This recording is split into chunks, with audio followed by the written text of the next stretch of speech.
My name is Claire Whitaker. I'm 24 years old, and last Thanksgiving, my mother let her new boyfriend throw me out of the house before the turkey was even carved. Not after an argument in private. Not after some calm family discussion. Right there on Thanksgiving Day, with mashed potatoes still steaming on the counter, football playing in the living room, and my little sisters watching through the window like they were witnessing a car crash they couldn't stop. He said I didn't belong there anymore. He said he was the man of the house now, and I was just baggage from my mother's old life. Then he grabbed my bags, walked outside, and threw my clothes into the mud like he was taking out garbage. It had rained all night, so everything spilled open into wet leaves and dirty brown water.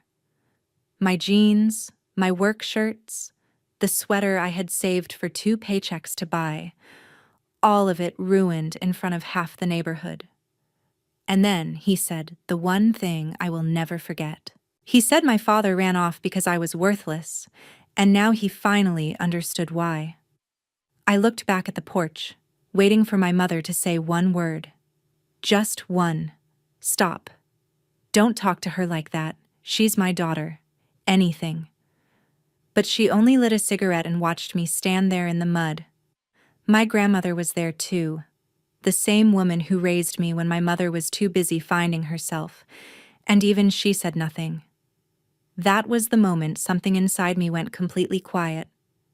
I picked up my wet clothes, looked at my mother, and smiled. I told her I loved her, and I told her to remember that. Then I walked 3 miles to the bus station in the cold. 61 days later, my phone had 77 messages from her begging me to undo what I had done. She said they couldn't survive it. She said I was her daughter and I had to make it stop. But by then, she was learning exactly what happened when the person you threw away was the only person holding your life together. Before I tell you what I did after I walked out, tell me this. What time is it where you are right now, and where are you watching from? I want to know how far this Thanksgiving story travels before my mother finds out what everyone else thinks of what she did. I wish I could say that Thanksgiving was the first time my mother chose a man over me, but that would be a lie. The truth is, I learned very young that in my family, love usually came with conditions, and I was the child who was expected to understand things no child should ever have to understand. My grandmother, Evelyn Carter, raised me from the time I was 6 until I was 16 because my mother, Jennifer Whitaker, said she needed time to find herself. That was the phrase adults used when they wanted to make abandonment sound spiritual.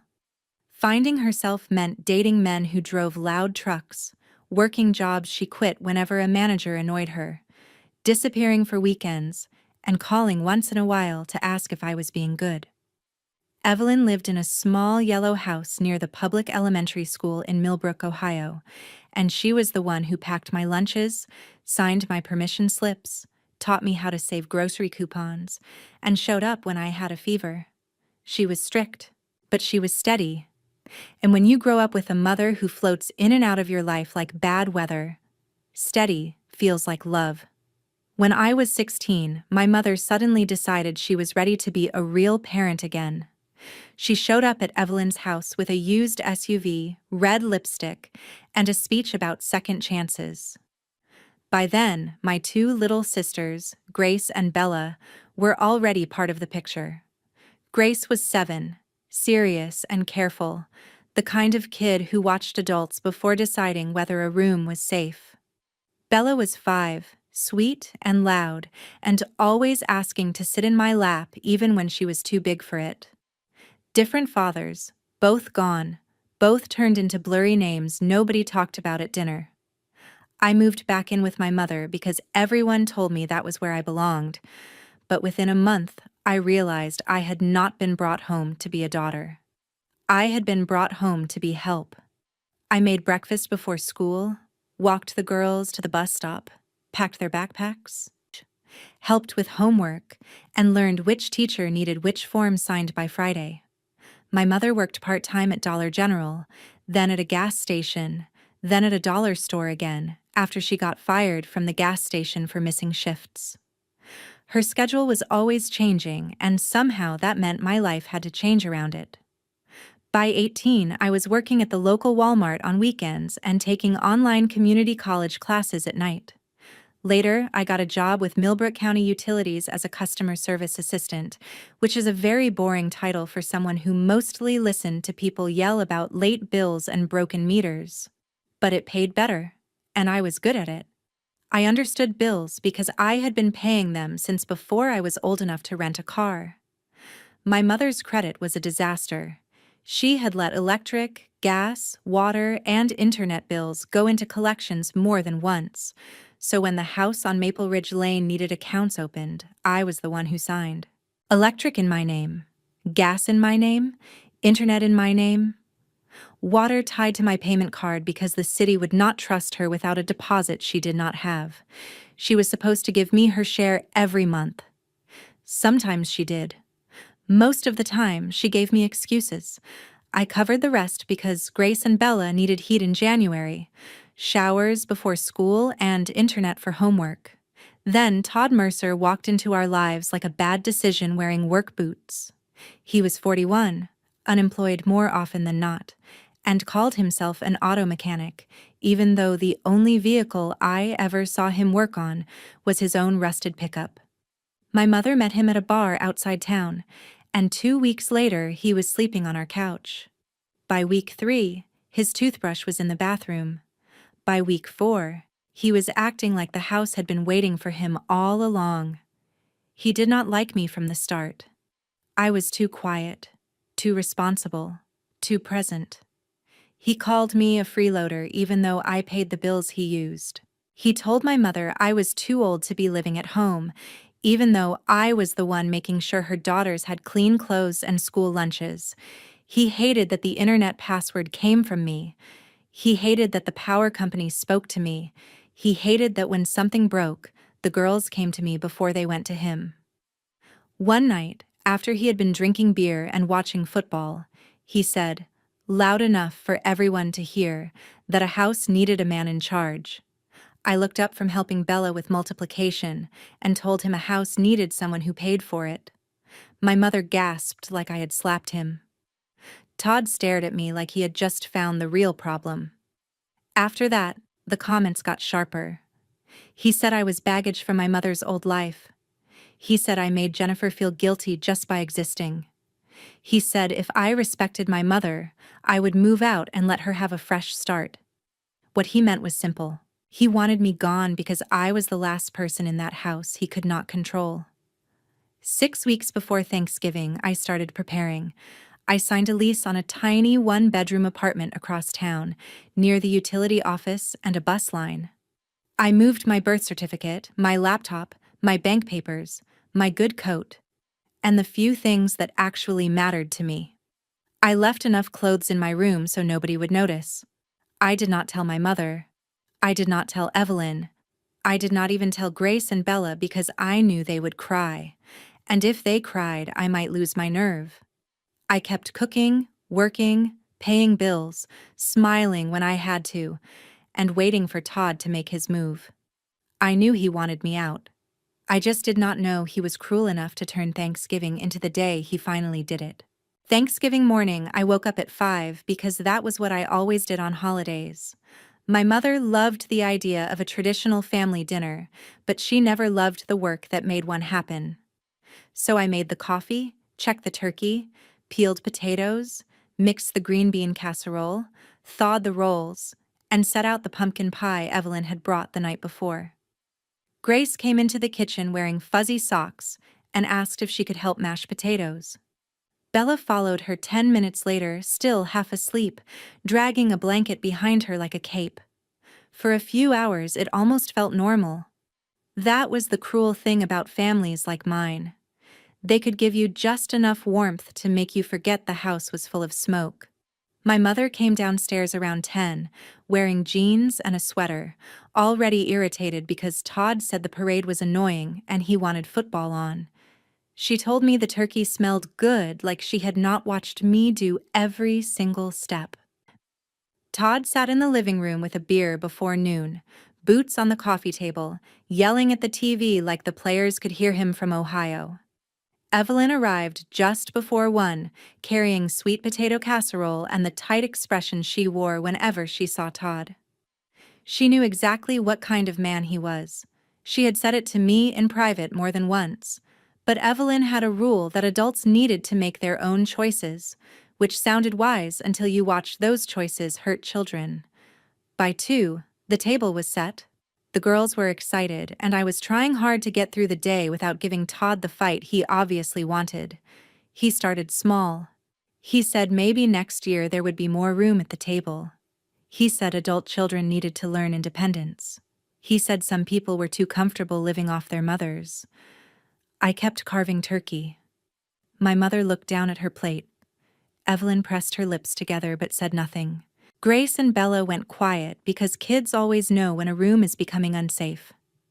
Then Todd pushed his chair back and said he and my mother had been talking.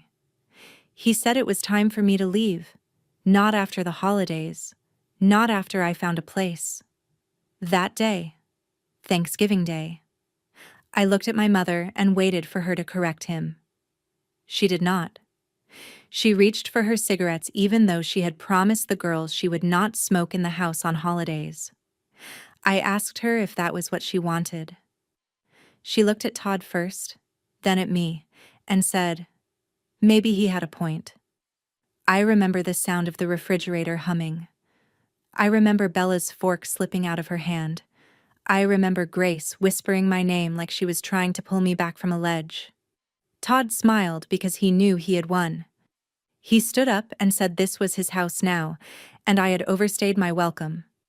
I told him his name was not on the lease, not on the utilities, and not on a single bill that kept that house running. That was when his face changed. Men like Todd can insult you all day, but the second you tell the truth in front of witnesses, they become dangerous. He walked down the hall to my room, grabbed 2 garbage bags of clothes I had left there, and dragged them through the living room. I followed him because I already knew where this was going. He kicked open the back door and threw the bags into the yard. It had rained all night, and the ground was soft, muddy, and covered in dead leaves. My clothes spilled open into it. Work shirts, jeans, socks, the blue sweater Grace had helped me pick out at Walmart. Bella started crying behind the glass door. Grace wrapped her arms around her, but she was crying too. Todd went back inside, grabbed the last bag, and threw it even farther. Then he turned around with that ugly little grin and said my father had run off because I was worthless, and now he understood why. There are insults that hurt because they are true, and there are insults that hurt because someone found the oldest wound and stepped on it. That one did both. I looked at my mother. She stood on the porch, cigarette between her fingers, smoke curling around her face. She did not look angry. She did not look shocked. She looked tired, like defending me would be too much effort. Evelyn stood behind her with her arms folded, eyes hard, mouth closed. Across the street, Mrs. Linda Parker moved her curtains just enough for me to see her watching. In a town like Millbrook, people did not need social media. They had windows. By morning, everyone would know that Jennifer Whitaker's oldest daughter got thrown out on Thanksgiving while the little girls cried. Todd told me to get moving before he called the cops. I wanted to scream that he had no right. I wanted to remind my mother of every bill I had paid, every fever I had sat through, every school morning I had saved because she was too tired or too hungover or too distracted. But something in me went still, not calm, not peaceful, still, like a door closing. I picked up the bags, wet mud soaking through my sleeves, and looked at my mother. I smiled because I wanted her to remember my face exactly like that. Not broken, not begging, just done. I said, I love you. Remember that. She flinched, but she did not answer. Todd laughed like he thought he had won. Then I walked down Maple Ridge Lane with 3 muddy bags and no ride. My car was at a coworker's place because the alternator was being replaced, so I walked. 3 miles to the bus station in cold November wind, past houses glowing with Thanksgiving dinners, past families who had no idea the girl outside carrying garbage bags had just been erased from her own family. I did not cry until I reached the bus shelter. Even then, it was only for a minute. Then, I wiped my face, pulled out my phone, and checked the address of the apartment I had already rented. They thought they had thrown me into the street. What they had really done was release me from the last reason I had to keep saving them. My apartment was small, plain, and smelled like fresh paint and old carpet. But when I unlocked the door that night, it felt like the safest place I had ever been. There was no yelling, no beer cans on the coffee table, no Todd telling me where I could stand in a house I paid to keep warm. I dropped the muddy bags in the bathtub, sat on the kitchen floor, and ordered the cheapest pizza I could find because I had cooked Thanksgiving dinner all morning and never got to eat a bite of it. I remember sitting there under one yellow ceiling light, eating from the box, making a list on my phone. Not a revenge list. At least, that was not what I called it then. It was a responsibility list. Change mailing address. Move payroll paperwork. Replace work shirts. Buy towels. Update bank address. Transfer utilities. That last one mattered most.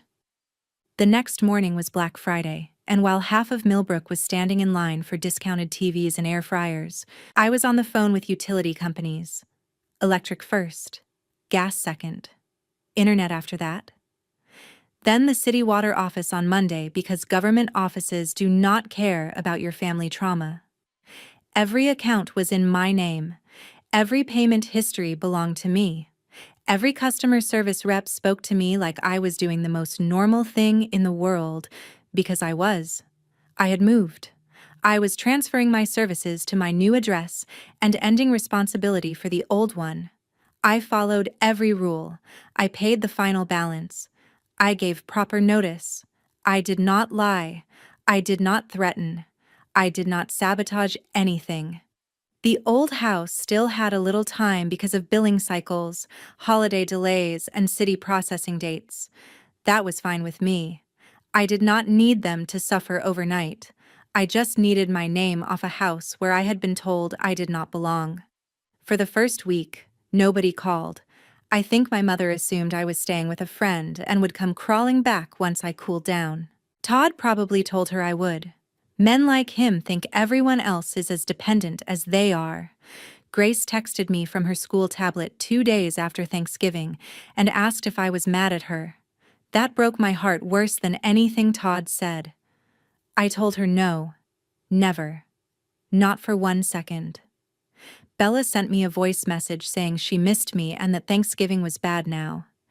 I listened to it 4 times and cried in my laundry room so my neighbors would not hear. Christmas came quietly. I bought a tiny tabletop tree from Walmart, the kind with lights already attached, and put it near my window.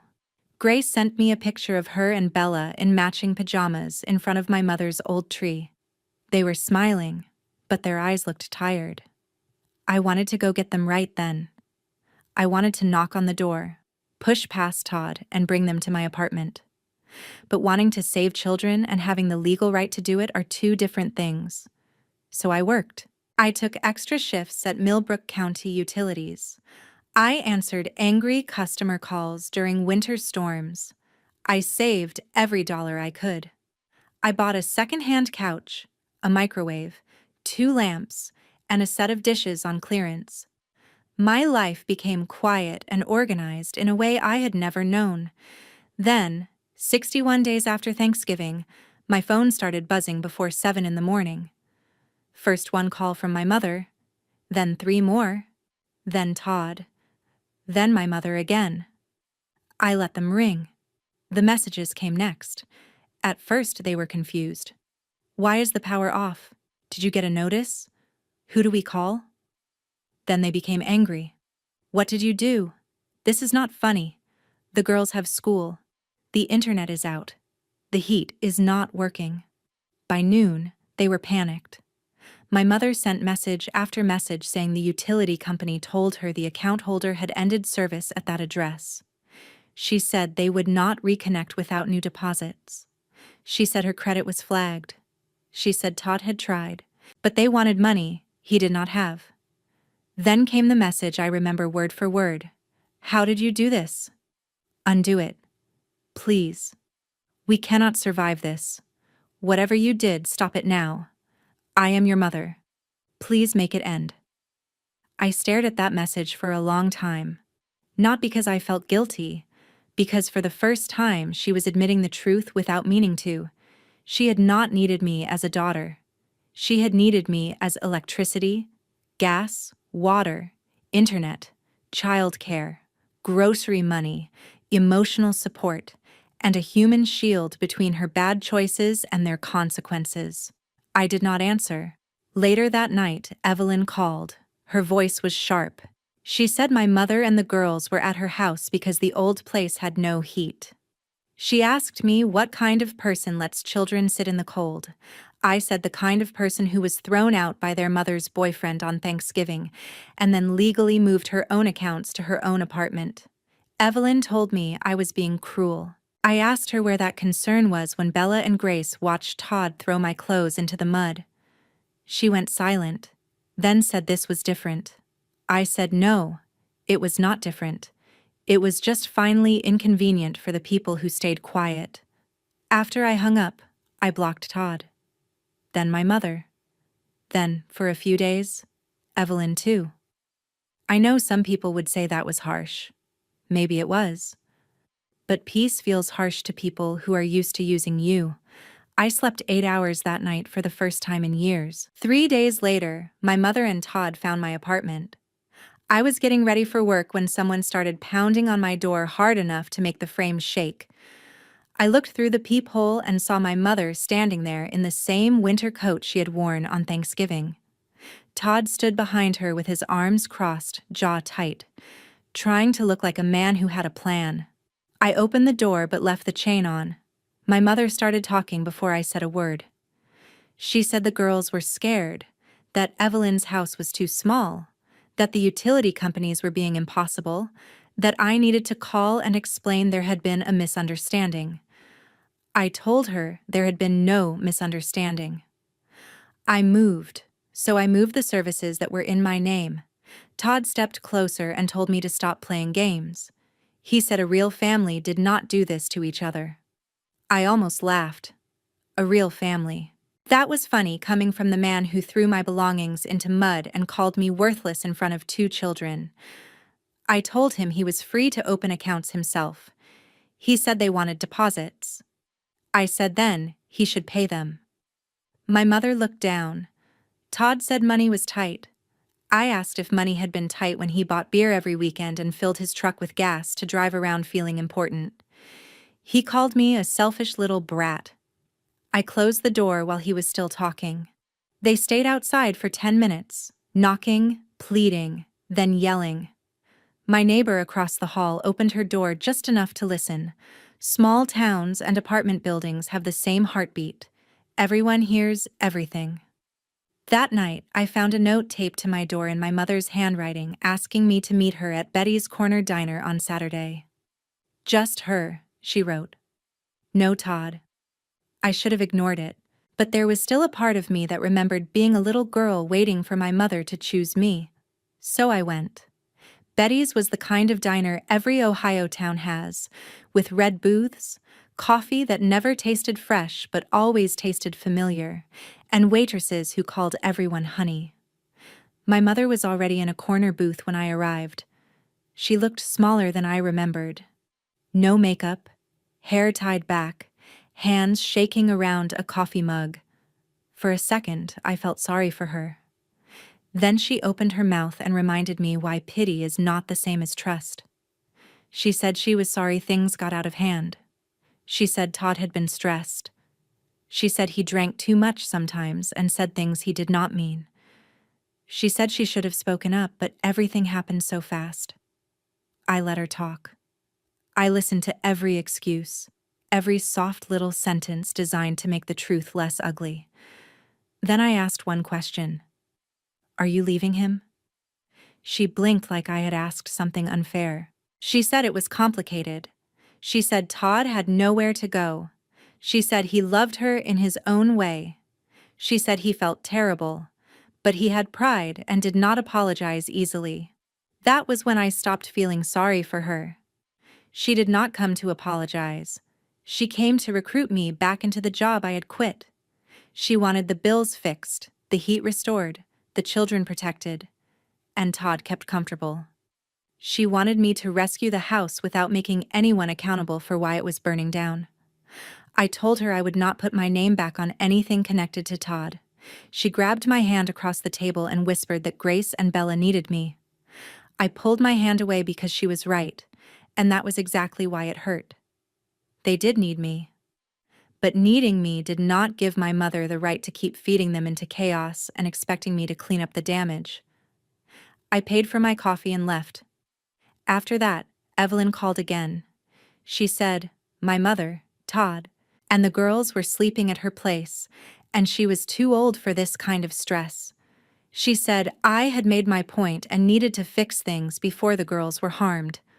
I told her the girls were already harmed. They were harmed when adults taught them that a man could humiliate their sister and everyone would pretend it was normal. Evelyn snapped that I did not understand how hard motherhood had been for Jennifer. I said I understood exactly how hard motherhood had been for me, and I was not even their mother. That shut her up for a moment. But Evelyn was stubborn. She said family means stepping up even when people make mistakes. I said family also means speaking up when someone is being abused in front of you. She hung up. For 2 weeks, my mother, Todd, Grace, and Bella stayed at Evelyn's house. I heard pieces of what happened through town gossip and one message from Grace that just said Grandma and Todd yell a lot. Todd did not get a job. He did not save money. He did not find an apartment. He smoked on Evelyn's porch, drank in her kitchen, and complained that everyone was against him. Finally, Evelyn reached her limit. She told them they had until the end of the month to leave. My mother called me crying, saying Evelyn was throwing them out. I asked what Todd's plan was. She said he was trying. That word had become her religion. Todd was always trying, never doing. When the deadline came, Evelyn changed the locks while they were at the grocery store. She left their bags on the porch and a note saying she was done. The woman who once told me silence was not her place had finally found a boundary when Todd started making her life uncomfortable. By then, it was February in Ohio, and my mother had nowhere to go except the passenger seat of Todd's pickup. I found out they were living in the pickup from Mrs. Linda Parker because of course I did. I ran into her at the grocery store near Route 9 while I was buying soup, bread, and the cheap coffee I kept pretending I liked. She touched my arm in the produce section and said she had heard about my poor mother. In Millbrook, that sentence never meant anything good. I tried to be polite and leave, but she kept talking. She said Todd's pickup had been parked near the old house several times that week. She said my mother and the girls were inside for hours. She said the girls were doing homework in the back seat with blankets over the windows.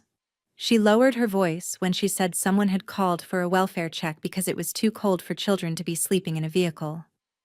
I stood there holding a bag of apples, feeling like my ribs had tightened around my lungs. I drove past Maple Ridge Lane on my way home. I told myself not to, but I did it anyway. Todd's pickup was parked 2 houses down from where we used to live. The windows were fogged. A blanket covered the back window. I could see movement inside. Small shapes. One of them probably Bella because she always moved her hands when she talked. I kept driving because if I stopped, I did not know what I would do. That night, my mother called from a number I did not recognize. This time, I answered. She sounded panicked in a way I had never heard before. Not dramatic. Not manipulative. Truly scared. She said a CPS worker had come after the welfare check. Her name was Angela Reed, and she told my mother that 2 children could not live in a vehicle in February and still be considered safe. My mother had 7 days to prove stable housing or the girls would be removed into emergency care. 7 days. After years of making everyone else absorb her consequences, my mother had finally hit a wall that would not move for tears. I asked where Todd was. She said he was in the truck with the girls, giving her privacy to make calls. I asked what his plan was. Silence. Then she said he was trying to line up work. I asked if she had considered leaving him. More silence. Then she said Todd had nowhere to go, and she could not abandon him. I looked around my warm apartment, at the lamp I bought secondhand, at the bills I paid myself, at the quiet I had earned, and I realized she was still choosing him. Even with her daughters 1 week away from foster care, she was still trying to save Todd from the consequences of being Todd. The next morning, I called her back and made one offer. I told her I would help co-sign a small rental for her and the girls. I would help with utility deposits. I would even help Grace and Bella move their school things.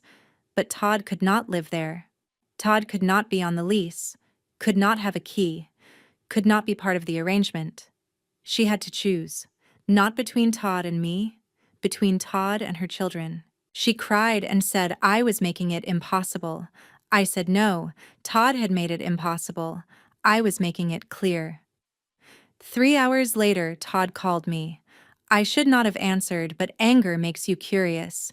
He told me to meet him in the Walmart parking lot because we needed to talk like adults.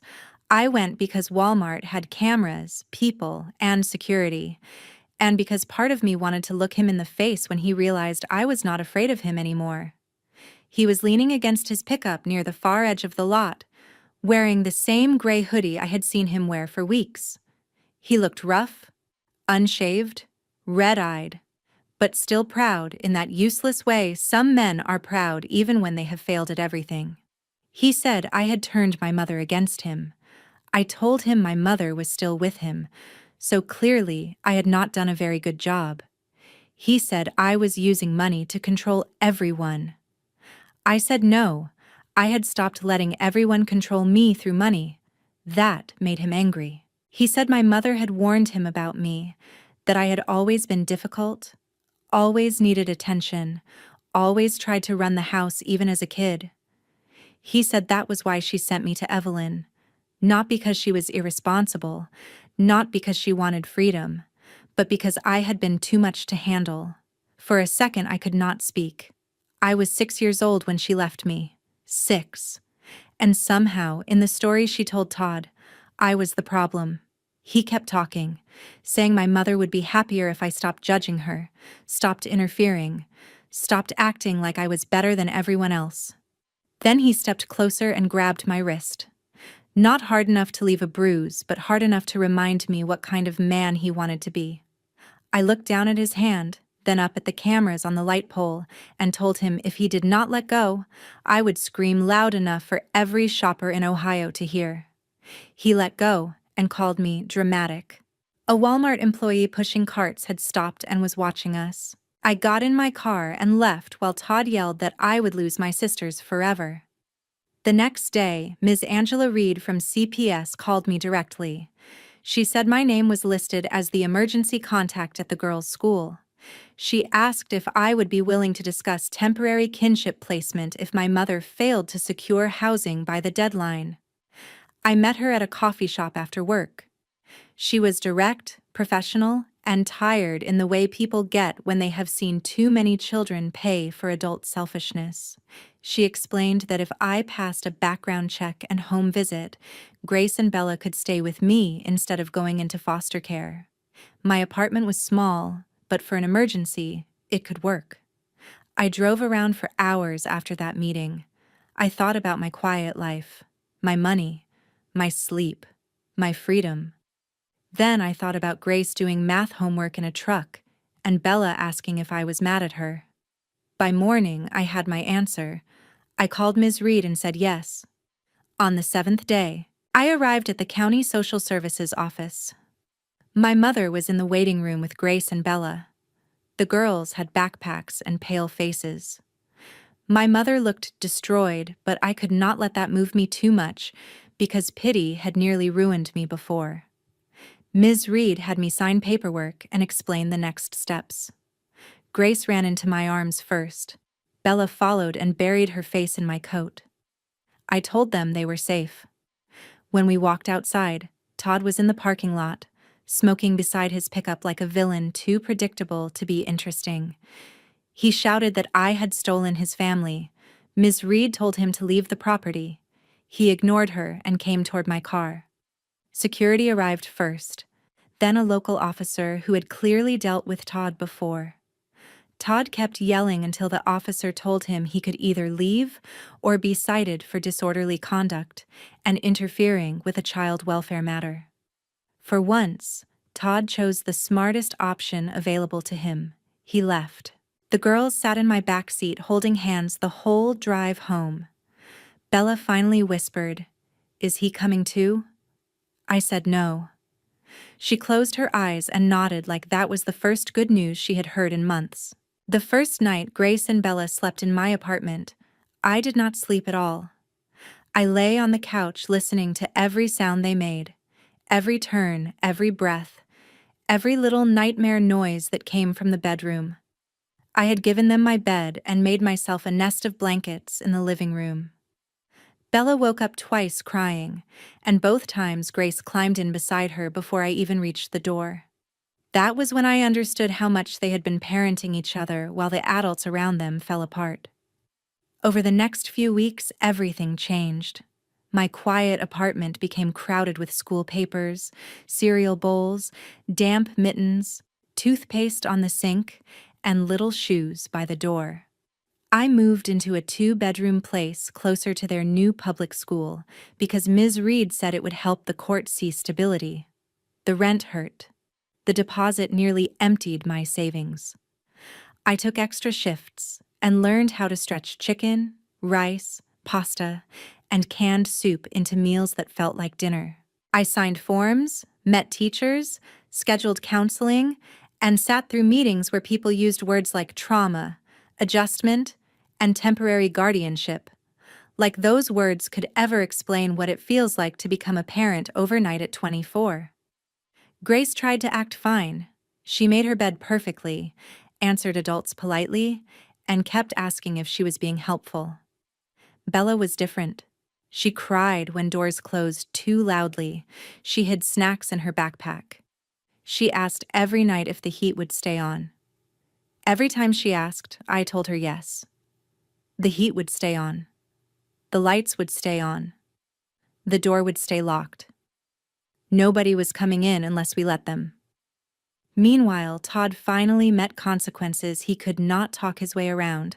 About a month after the girls came to me, I got a call from Ms. Reed letting me know there had been an incident. Todd had been arrested for DUI after a state trooper pulled him over outside town. He was driving the pickup with expired tags, open beer cans in the cab, and a suspended license. When they ran his name, they found an old warrant tied to unpaid child support from a previous marriage he had never mentioned. That part almost made me laugh, not because it was funny, but because it was perfect. The man who called himself the man of the house could not even take care of the children he already had. 6 months in county jail was what he got after everything was added up. 6 months away from my mother, away from my sisters, away from every woman and child he had been using as cover for his failures. My mother did not handle it well. At the first family court hearing, she cried and said she had lost everything. The judge did not look impressed. Temporary custody stayed with me. My mother was ordered to complete parenting classes, alcohol counseling, and supervised visitation. She had to show stable housing, steady income, and proof that Todd would not be around the girls. When she heard that, she started to argue that Todd was misunderstood. The judge stopped her and said her priorities were exactly why the court was concerned. I watched her face crumble, and for the first time, I did not rush to comfort her. That might sound cold, but there is a difference between compassion and volunteering to drown with someone who keeps jumping into the water. Evelyn called me after the hearing. I almost did not answer. When I did, her voice sounded smaller than I had ever heard it. She said she had been wrong. She said she thought staying silent on Thanksgiving meant staying neutral. Then she said very quietly that silence had not been neutral at all. It had helped Todd. I did not know what to say. Part of me wanted to forgive her right there because I missed the grandmother who raised me. Another part of me remembered standing in the mud, waiting for her to be brave, and watching her choose comfort instead. So I told her I heard her, but I was not ready. She said she understood. Maybe that was the beginning of something healing. Maybe it was just another apology arriving too late. I do not know yet. What I do know is that Grace got an A on her spelling test last week, and Bella slept through the night for the first time without waking up scared. I know our apartment is not fancy, but it is warm. I know there are groceries in the fridge, clean towels in the bathroom, and a school calendar on the wall. I know the girls laugh more now. Not all the time. Not like nothing happened, but enough to remind me that children can heal when the adults around them finally stop making excuses. My mother gets supervised visits twice a month. Sometimes the girls want to go. Sometimes they do not. I let Ms. Reed and the counselor guide that because I refuse to use them as weapons, even against someone who hurt me. That is one lesson I want them to learn from all of this. Love is not control. Love is not guilt. Love is not making a child responsible for an adult's choices. Sometimes love means showing up. Sometimes it means walking away. And sometimes it means drawing a line so the next generation does not grow up thinking pain is just another family tradition. People ask if I regret what I did with the utilities. I do not. I did not cut them off to be cruel. I stopped paying for a house I had been thrown out of. I stopped holding up a life where I was insulted, used, and erased. Todd paid for his choices. My mother is paying for hers. Evelyn is living with hers. And me? I am living with mine. I chose my sisters. I chose my self-respect. I chose to stop being the emergency fund, the backup parent, the silent fixer, and the daughter everyone could hurt because they assumed I would always come back. On Thanksgiving, my mother watched me walk away in the mud. 61 days later, she begged me to save her from the life she chose. But the truth is, I did save someone. I saved Grace. I saved Bella. And maybe, in a way, I am still learning to understand. I saved myself too. So tell me honestly, if you were standing where I stood, would you keep rescuing the people who kept hurting you? Or would you finally protect the innocent ones who never had a choice?